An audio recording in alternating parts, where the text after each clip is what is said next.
All right. Hello, everyone.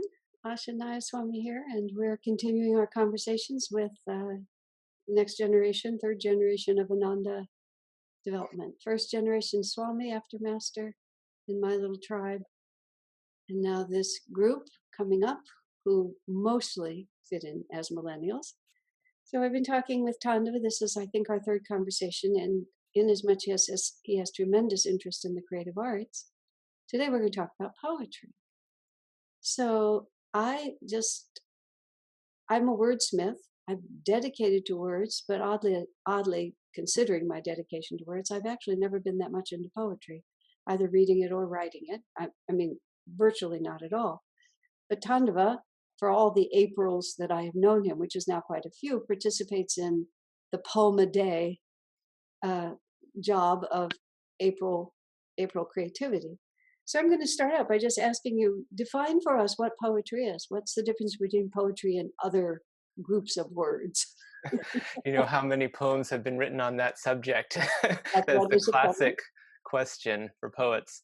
Um, so I've also always enjoyed words and reading, though it took me a long time to get into poetry. But I've also been a musician, and for me, one of the ways I define poetry is it's the addition of music to language.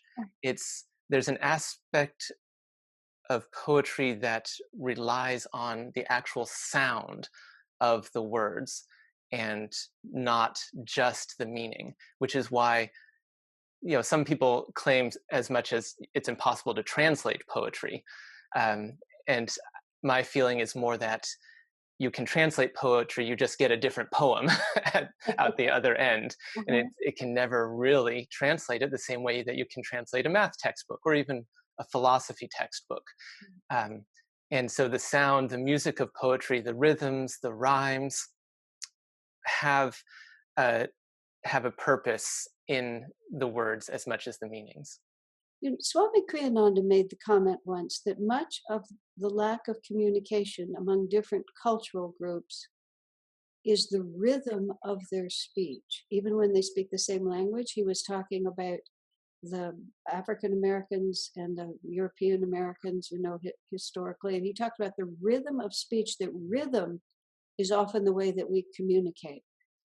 Is that sort of what you're saying in this? Um, that wasn't exactly what I was saying, but it's entirely true, and it definitely relates. I mean, you can hear a group of people a little ways away talking, and you can tell it's a different language, even if you can't make out any words, just by the rhythms and the inflections. And you can often even just identify, like, oh, they must be speaking Spanish, and they get closer, and they are speaking Spanish. Yeah. So when you say the addition of music to language, but that there doesn't have to actually be a melody. Yeah, It's the feeling of yeah, music. it's the connecting link between songs and prose, maybe you might say. I see. But it's the sound, and it has its own kind of music, and we use the word music. Um, well, I was going to say because we don't have a word for it, but the word is poetry. But you're asking me to define that word, so we're going in circles a little bit. But it's sound. The sound, the literal physical sound of it, is as important as the intellectual meaning. So why did you become interested? What did poetry say to you that other words didn't say? That's an interesting way of putting it. I'm not sure if maybe we'll get to an answer to that exact phrasing of the question. Yeah. Um, but it started in 2012 when the school here, Living Wisdom School, did a play on the life of Hafiz, who was a great Sufi mystic poet. And Mm-hmm. they had poetry recitations throughout the play. Mm-hmm. And the plays are always just glorious, and it just brings a spiritual life to life right in front of you on the stage.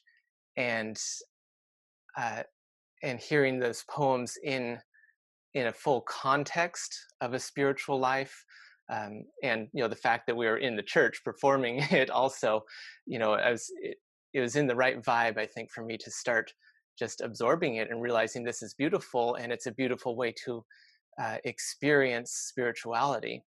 Hmm. And from there I went and got a whole book of Hafiz poems, and I read through those, and I just sort of kept going from there. But that was where it all started, all changed. Do you, I mean, I don't know if you do. Do you have any Halfassed poems in the tip of your mind that you could recite even one of, or is that Um, asking too much? I could do a very short one. It wasn't from the play, but Mhm. God and I are like two giant fat people in a tiny boat. We keep bumping into each other and laughing. It's marvelous. Yeah, he has some just delightful little gems like that, and so that's an easy one to pull out. But Uh-huh. and you can see, like, you can fit humor in it as well as serious subjects, and that works well for my personality. Mhm, Um, and so that sort of came through. Maybe this was one of the reasons that Hafiz was a good way of getting me into this, is mhm, because it was spiritual, it was uplifted, it was joyfully in love with God, but he totally has fun with his poetry also, mhm. which is kind of why I do almost anything, really. It has to be fun. Uh-huh. That was 2012. That was 7 years ago. So you were a full grown up before you Yeah, started. yeah. Pretty I young. had I would write silly limericks periodically and the occasional song parody, but I hadn't really ever taken poetry seriously Yeah. in any way before that. So where did you go from Hafiz? I actually started reading books about poetry as well as books of poetry because I have a mind that likes to understand how things work. And the more I really understand why people create things the way they create them, the more I can relate to it and appreciate it and enjoy it more.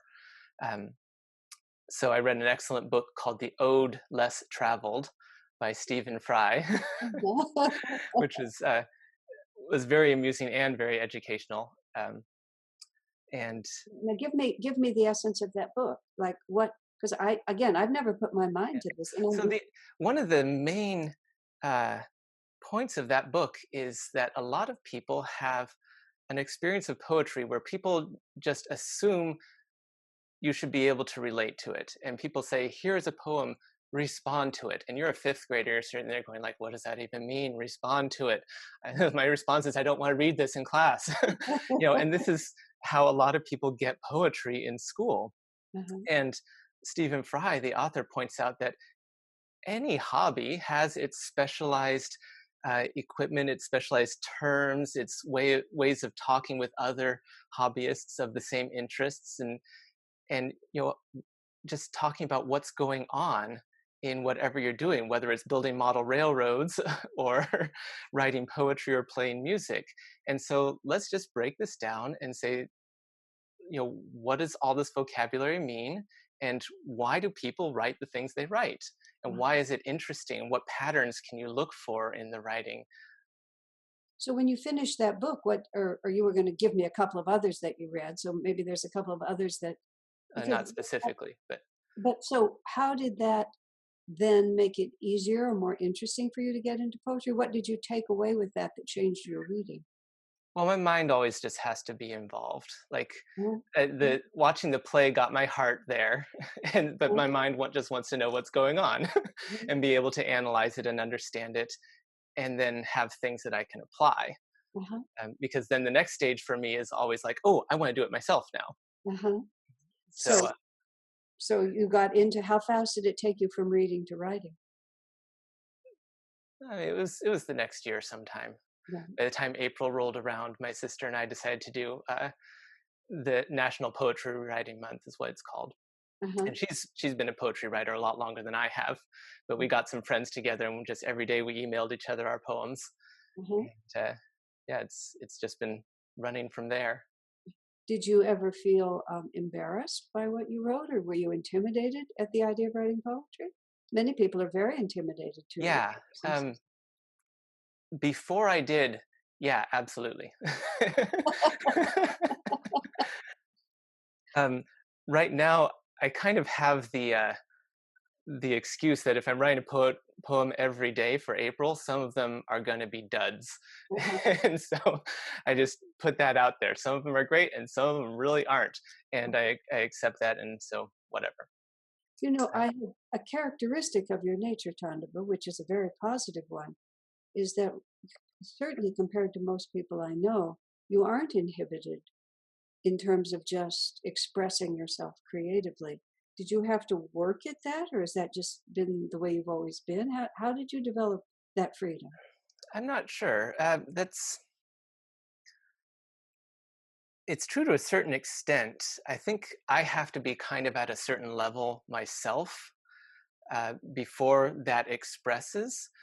Um, I have to be at a level where I'm really enjoying it and Uh-huh. having fun with it, which usually implies a certain level of skill, Uh-huh. um, just because it's hard to enjoy something you're really horrible at, Uh-huh. but not necessarily a huge, huge level of skill. Uh-huh. And at that point, once I'm having fun with it, I want to share it with other people because Mhm. it's more fun to share. Right. This is the nature of joy, is to want to share itself. But what makes it fun? What is the experience here? Now we're moving into art as a hidden message and art as a message of consciousness, self-expression as a path to self-realization. So what makes it fun for you? The writing of it Joe, the writing of specifically, poetry. or Uh-huh. a lot of the time, I think it's the experience of inspiration. Uh-huh. I enjoy the final product a Uh, lot of the times, except for the duds. mhm. I enjoy what is there, but it's often just seeing it be created Uh-huh. that is just, wow, look at what just happened there. Mhm. and uh, and that was really kind of how I started writing poetry, like what I consider my first real poem in this phase of my life. um, I wasn't planning to write it. Can you recite it? So I can't recite it the full thing right now, Mhm. but it's the story about it that's interesting in this Okay. case. Um, because I had been reading a lot of poetry, I had been reading about poetry, I'd started to think about writing it, but I had all these questions like, and I don't think I had read Art as a Hidden Message yet, but Uh-huh. I was wondering, what on earth should I write? I mean, people have written everything, right? What's worth writing that's unique to me, but also worth sharing and being applicable to other people? Uh-huh. Um, so I had those kind of high level questions, and I also had just lower level nitty gritty questions about, like, well, why does a poet substitute this rhythm in these particular cases? Like, why bother? Uh-huh. Like the sort of thing that only the person actually writing it would care about. So don't worry if you don't even know what that means. Uh-huh. But the point is, I had this whole list of questions from big to small, and I was meditating one evening, and a poem just started appearing, Mhm. and it was maybe not the best meditation in the sense of actually doing a whole lot of kriyas, but it was fascinating in the sense that I had my eyes closed and I was just watching lines go by and form themselves into stanzas. Mhm. And I watched this long enough that I remembered it all. I was able to get up, write the whole thing down, go to bed, wake up in the morning, and only just do a couple tiny edits. And the Mhm. fascinating thing was that it answered all of those questions. Mhm. It answered, what can I write that is something that I'm feeling that is also broader, more general, can relate to other people? How do you structure the whole poem? And the last two lines of it had the exact rhythmic thing that I had been wondering about, and I knew exactly why I did it the way I did it, because I could tell that it didn't sound right the other way. And I was just, wow, that is, it's it's one of the times that you feel so close to God because you've been given such a personalized gift. Mhm. And it's a decent poem. It's not, a one for the ages maybe, but it was so perfectly suited to me and what I needed and wanted at that time, and it felt like a gift, and it was just amazing to watch and then have a result that you can always then look back on and say, maybe I don't feel inspiration all the time, but I know it works because look, here's one of the proofs of inspiration. So did that really put you on, did that give you the confidence then to start saying whatever you felt like saying? The very next morning, I don't know if you remember, was our extended staff breakfast satsang, and I Uh, brought it in and I said, "My gosh, guys, guess what happened to me last night? Listen to this." well, I remember being impressed by the poem. That's right. I I mean, was too. I mean, it surprised me as much as anybody. can you recite any of it or give us even the sense of what it said, or is that This was the one that started out, "Oh Lord, I have made a mess." well, that's a good beginning. That's a Yeah, very good beginning. and it's and it was sort of how I was feeling about something that was going on at the time that I was just making a complete botch of. Uh-huh. But it brought God into the equation in a way that was just like, we're in this together. I mean, who made this mess anyway? God, come on. Uh-huh. and and just coming to peace with it because God is there even amidst the rubble. Right. Very, very good. So later on, when you read Art as a Hidden Message, which is Swami Kriyananda's book about creative self-expression and the path of self-realization, that's my subtitle for it, not his. Mhm. So how did your writing of poetry, how was it influenced? How did you understand it? Put it, I mean, speak, you can speak in general because we haven't really talked that much about that book, which I know is very important to you and also to me. So can you first give people an idea of what that book is to you and why it's important to you? Yeah, I mean, it's important to me because it's about art in all forms, and I love art in all forms, and I practice a lot of different kinds of art, and uh, and so I like having this spiritual thread to pick it all up by. Um, one of the main themes of that is that art is an expression of consciousness from the artist and from whatever consciousness the artist is tuning into, and it gets transmitted to us. And so it's worth sort of being aware of what one takes in terms of media of all sort. um, and it makes it interesting to look at a poem and sort of think, what is the consciousness behind this? What am I relating to with this poem? I'm not just reading words for entertainment, but there's a consciousness there. There's a reality, and I'm connecting to it.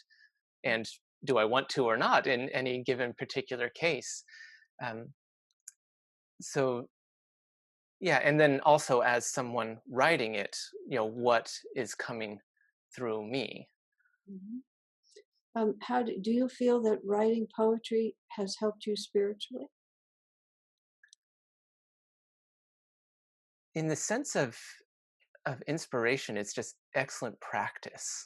Hmm. That because inspiration is inspiration, and this is kind of proof that you can get it in any area at any time that you need. I mostly don't write poetry when it's not April.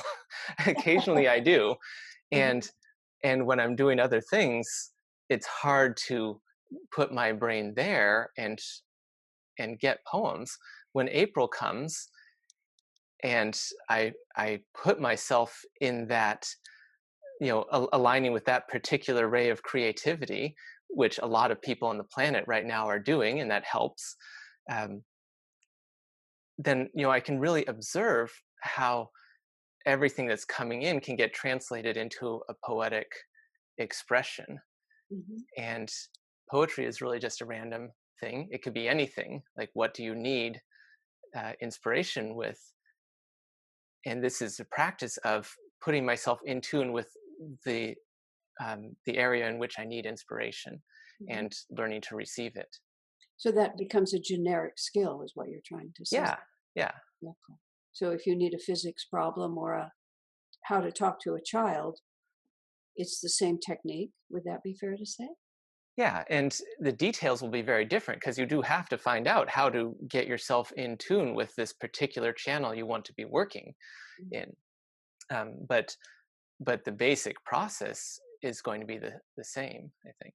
Well, one of the things about Swami's book, Art is a Hidden Message, is that he not merely condones, but encourages creative self expression as a spiritual practice, whereas the traditional monastic ideal is that such self-expression would lead to ego and therefore would lead to delusion, and therefore self-expression should be crushed rather than Yeah, encouraged.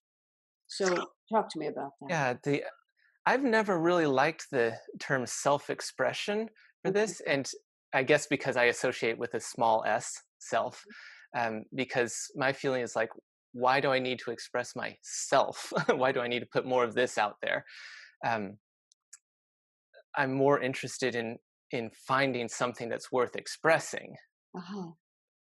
And but that said, everything I write is filtered through what I recognize as interesting, worthwhile, entertaining to share. So in some sense, yeah, it is an expression of my consciousness. And so you could look at everything I've written and get a sense of me from it, because all these things did come through me.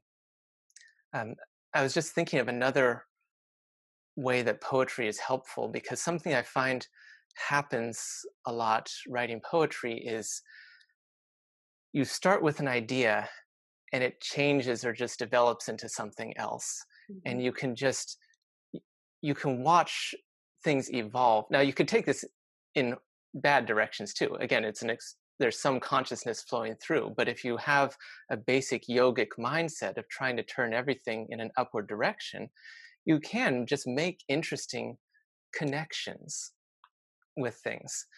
And then when you express those connections in poetry that is fun to listen to, fun to say, has a music to it, a rhythm, a rhyme, people experience it in a way that is just more direct. It's easier to relate to poetry in more ways. Mm-hmm. When you have a philosophy book, you have concepts and they're abstract. With poetry, there's sort of stuff you can grab onto Uh-huh. and really feel and engage with, and you can just recite a poem over and over because it's so much fun.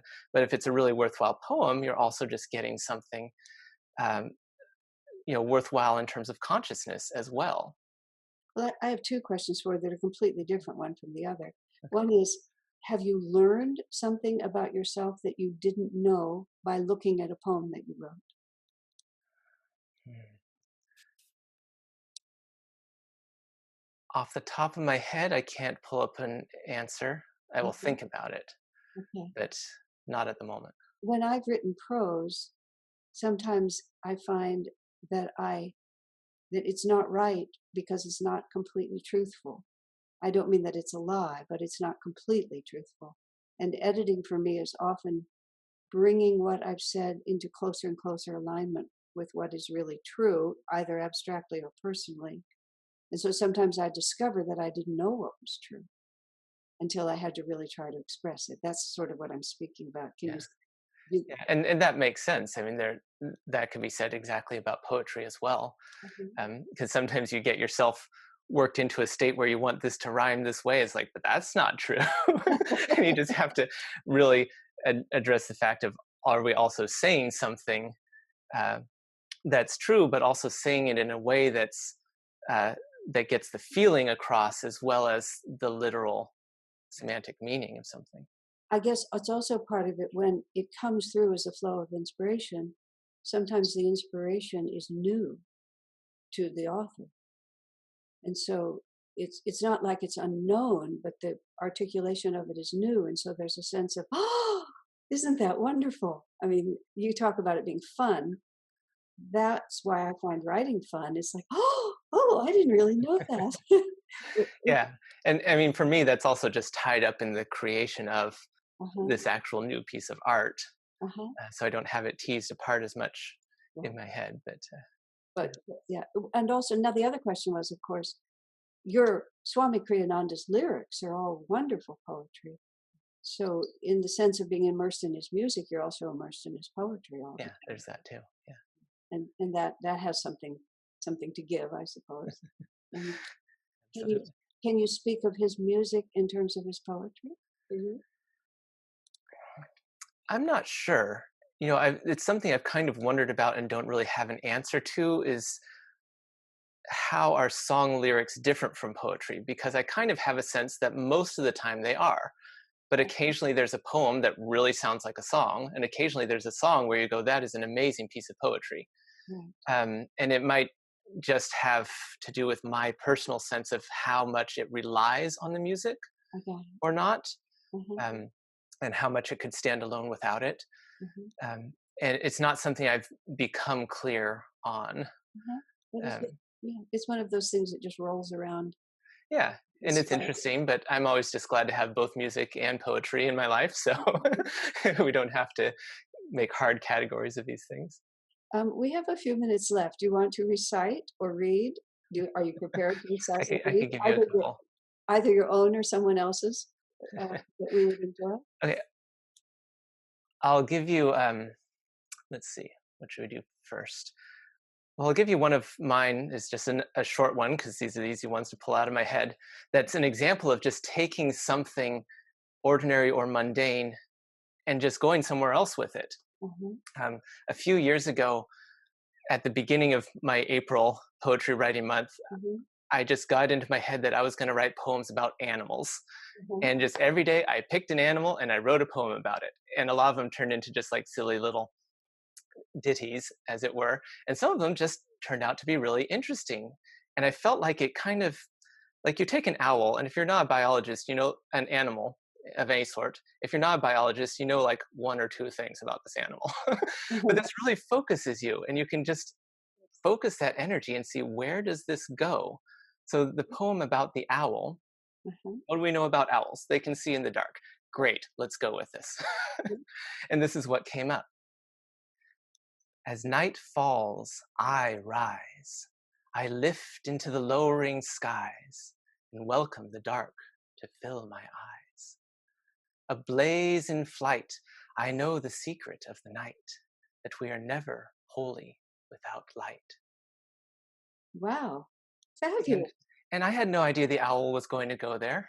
Huh, huh, And it comes from the fact that, you know, they open their eyes wide enough to get the tiniest little glimmers of light in the night, mm, but it totally reflects back on us. No matter how dark things are, we're never completely without the light. right. So now you're answering me. You learn things from writing your poems. Yeah. And it's something that maybe I could have said before if I had occasion, but now I have an anchor for it. And you know, I recite this poem to myself every once in a while because I love it. It's a beautiful little poem. Yeah. And it's a reminder of that then also every time I recite it. Right. So yeah, Another. Do you have another? another. I'm not sure. I don't actually memorize many of my own poems, Mm-hmm. but uh, I'll give you another one. This is a contemporary one by a lady named Kaylin Hott, and it's called "God Says Yes to Me." Mm-hmm. I asked God if it was okay to be melodramatic, and she said yes. I asked her if it was okay to be short, and she said it sure is. I asked her if I could wear nail polish or not wear nail polish. She said, honey, she calls me that sometimes, honey, you can do just exactly what you want to. Thanks, God, I said. And is it even okay if I don't paragraph my letters? Sweet cakes, God said. Who knows where she picked that up? What I'm telling you is yes, yes, yes. Oh my God, how glorious. Isn't that adorable? That's And amazing. and it's fun to recite, it's fun to hear, and it reminds you that God is always there with you, and you can just talk to God about anything you want. Oh, that's so fantastic. Uh, Now I want everyone to know, tell us the name of your blog, where your poems are. Yeah, so if you go to poetry.whistledance.net, that is my poetry. Poetry.whistledance.net. Yeah, Whistle Dance. Whistle Dance has been my domain name forever. Mhm. But whistle and dancing. Okay. And or you can just write to Ananda Palo Alto and we'll. Yeah, or just Google Tandava poem. Well, Tandava poems will probably bring up a lot of stuff about Shiva, so I'm not sure. Okay. But if you Google whistle dance and poems, it'll come up. It'll come up. And I highly recommend the April of Animals. That was a particularly enjoyable April. Everything's there. There's 7 years of poems on that blog, so you can go Uh-huh. through all the good and the bad. Some of them are duds, but many are not. Thank you very much, Tandava. Very enjoyable half an My hour. pleasure. So Always fun. so far.